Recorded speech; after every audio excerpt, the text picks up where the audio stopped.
Hi everyone, my name is Cynthia. Let's talk books. Today I'm here to talk about the books I have read so far in the year 2023, or rather to do a bit of a retrospective, to do the mid-year book freakout tag.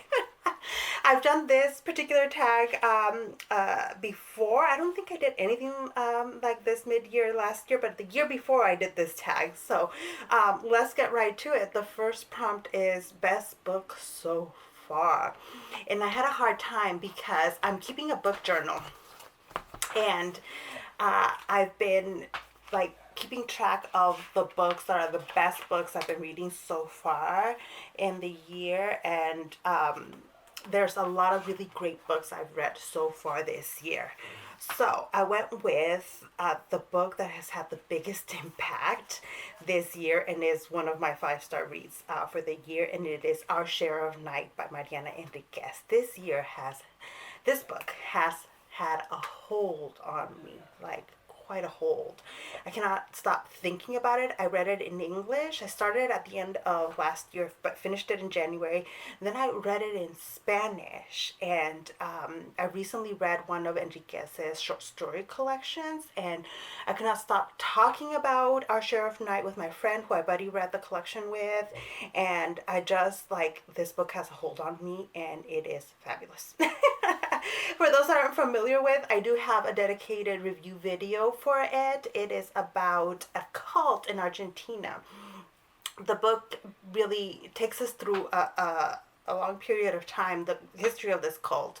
But we are especially following the life of a father and son that are involved in this cult. When the book starts, they're like on the run from the cult.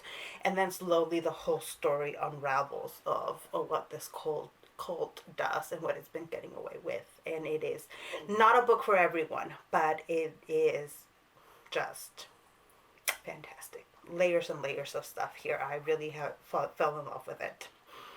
Prompt number 2 is best sequel so far. And I'm just going to say it's a series because I've actually been going back to several series. So the one that I would say is the best series I've gone back to this year is the Mercy Thompson series by Patricia Briggs. Now, it's not an unproblematic series, and I think any series that especially was written probably decades ago and is still going on or went for a long period of time is going to have problematic things because it was written in a different time when certain things were more acceptable. But this series for me, the Mercy Thompson series, just is one, a comfort read for me, and it's one that I can acknowledge its faults and still get joy out of it. And so that's why I'm using it to answer this prompt.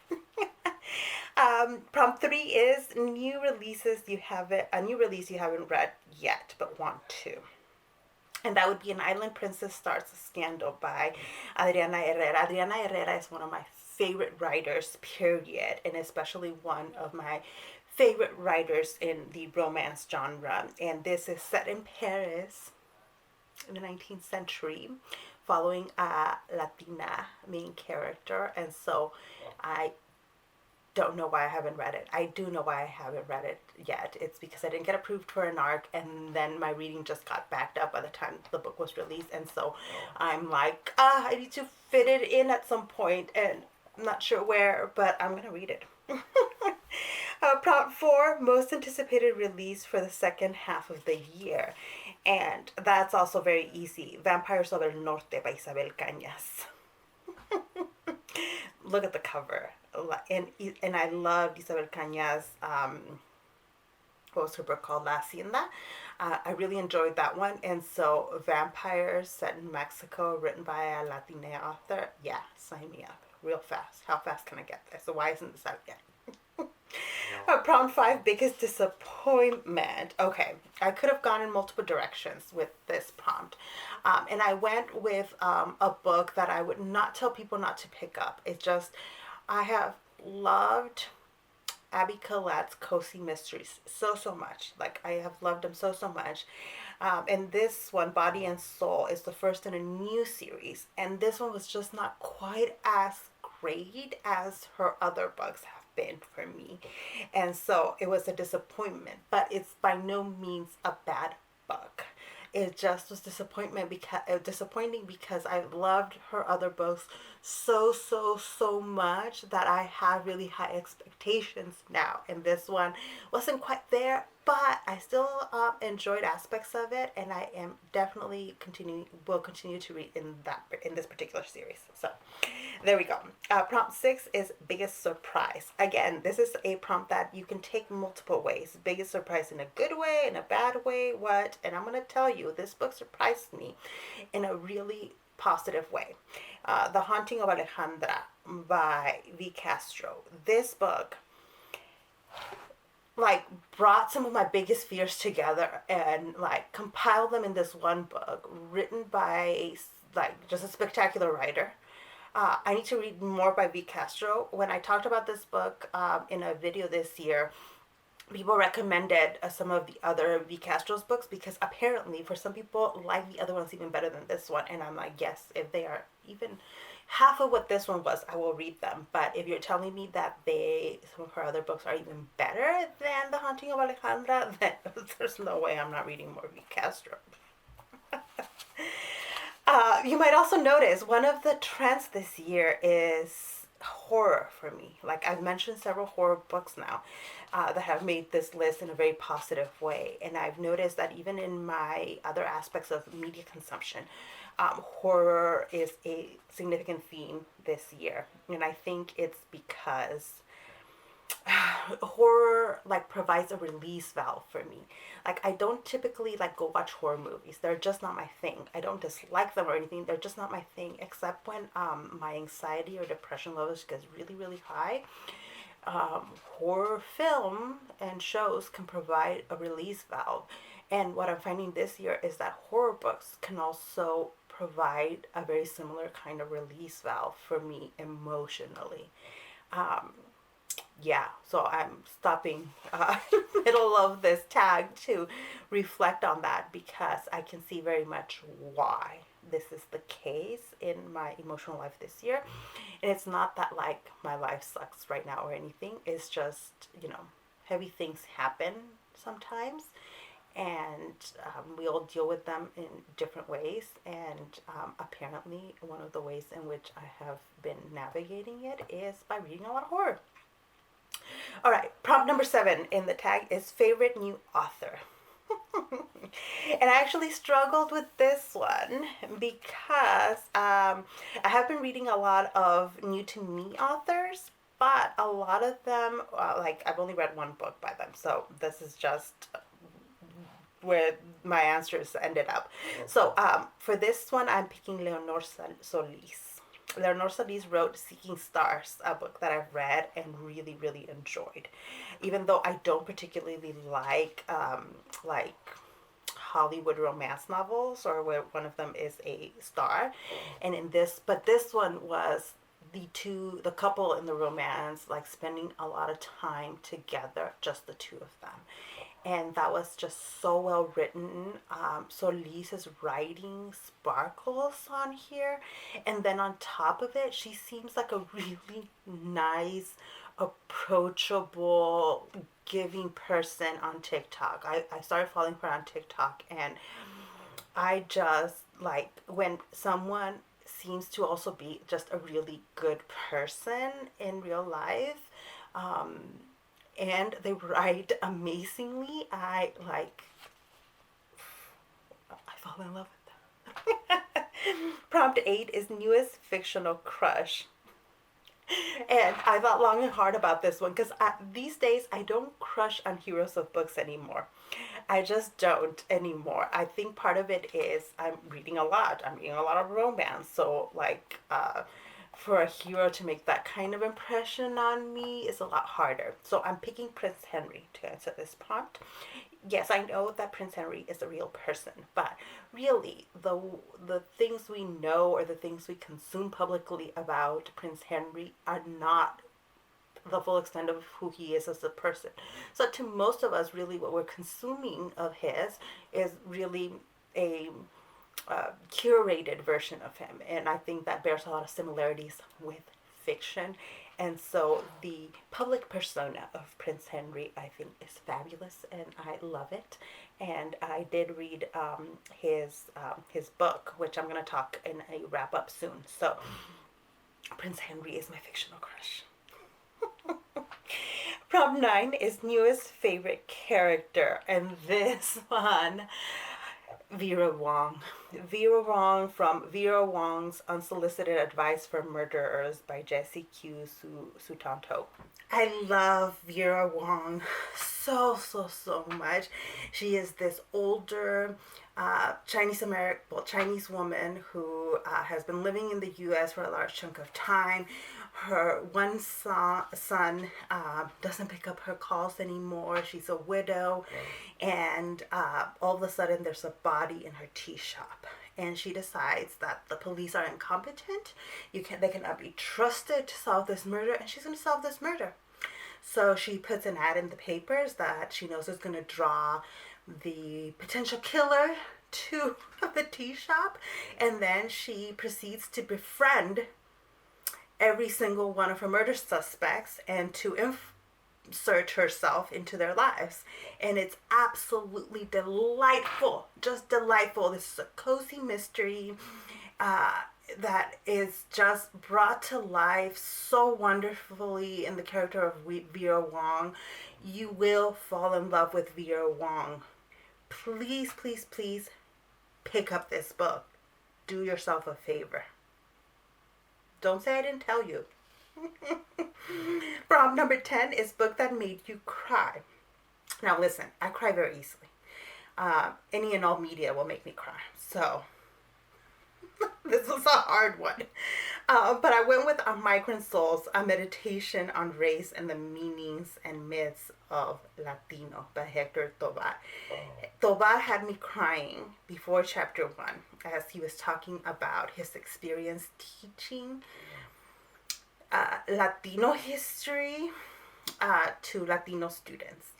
And that is one of the things that I find a lot of fulfillment in. I teach at a university that has a large Latino student population, and most of my students are first generation students. And I just connected so much to Tobar's description of why he does what he does, why he teaches to Latino students particularly. And I looked him up. He teaches at a school that is not primarily Latino. But anyways, this is just such a fantastic analysis of a lot of the issues in the U.S. Revolving the Latino communities. So anyway, it's fantastic. It made me cry. Read it. If you are at all interested in this topic, read it. Prompt number 11, book that made you happy. And I have to tell you, after I got COVID, while I got COVID, I was still reading, not as much, but I was still reading, and I needed to pick up a book that just made me happy. And that book was from the Parasol Protectorate series by Gail Carriger. I picked up Blameless. And it's a supernatural steampunk series, so the ridiculousness of it, the fantastic characters in this, the werewolf and the vampire and it's just fantastic. It made me so happy. It was exactly what I needed when I picked it up. And this series is one of those breaking case of emergency series. And it just made me so happy. Prompt 12, favorite book to film adaptation you saw this year. I have not been watching a lot of films. I've not even been watching a lot of TV this year. So I went with an adaptation that's not a film adaptation, is a streaming series adaptation, the Wheel of Time series, which I first saw last year, actually. Darn, so this maybe doesn't even count for this. But I read the book this year.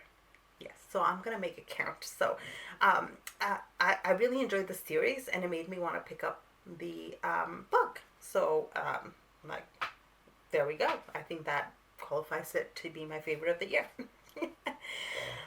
Prom 13 favorite video you have done this year. I could not pick a video this year. Usually I will try to pick one, but I have not been filming as consistently as I would like. It's been sporadic, in part because of things that are happening in life.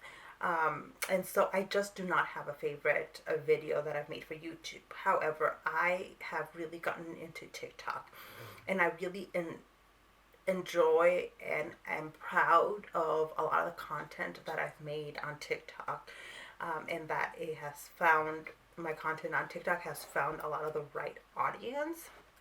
And so I'm very proud of that content there. Prompt number 14, most beautiful book you've bought so far this year. All right. Some people will not think that this pic is beautiful, that this cover is beautiful. But in its own way, it is. I haven't read the book, but look at this cover. I just purchased this book. It's been on my radar. It's Latino horror, right? But just, I told you I was on a horror kick. And like, then I looked at the jacket, because when I saw this, I had heard about this book before. I had been on my radar. Then I saw it at the bookstore. So I looked inside as a refresher for what it's about. And it reads, Carmen Sanchez is back in Mexico. And then I closed it and purchased it. Piñata. And then this drawing just, in its own way, is very beautiful. Prompt number 15, what books do you need to read? Listen, my TBR is huge. I did go back. I'm looking at the little notebook here where I write notes to myself for my videos and on books. And I'm looking back at the goals I had set out for my reading this year. And one of my top priorities this year was read more from my physical TBR. I have been going through my shelf and getting rid of books that I've already read that I no longer want to keep. And I usually take them to free little libraries. In fact, I recently posted short, that's what they're called on YouTube, doing that recently. And one of the things that I want to do is get to some of the books that are now in my gray area, where I probably purchased them at years ago, and my taste has probably moved on from what it was when I purchased those books, but I want to give them a try. Even if I end up DNFing them, read them or start reading them, figure out if I want to finish reading the book and whether I want to keep it in my physical collection. I also want to be reading more French, Spanish, and read more books by indigenous authors. Those were reading goals for the year I wrote down for myself. And I've been doing well with Spanish. I've been doing well by reading more books by indigenous authors. But I have not picked up a single book in French yet. So that I'll have to figure that out. So there we go. I don't have a list of books that I still need to get to, other than probably the books that I've received as ARCs. But anyway, it's a long list. But if you're interested in what my reading will look like the rest of the year, I've been posting, instead of monthly reading wrap-ups, I've been posting videos for every 5 books that I've been reading this year. And that format allows me to spend more time talking about each of those books, because I tend to like to hear myself talk a lot, which is, I think, why I ended up in the correct profession as a professor. But anyway, if you have read any of the books that I've talked about in here, if you are interested in any of the books that I've talked about today, please let me know down in the description box. If you have any recommendations, given what I said so far in this video, if you have a recommendation for a book you think I'm really going to enjoy, please give me all of those recommendations. I like to keep my library busy. Thank you so much for watching this video, and I'll see you in the next one. Bye.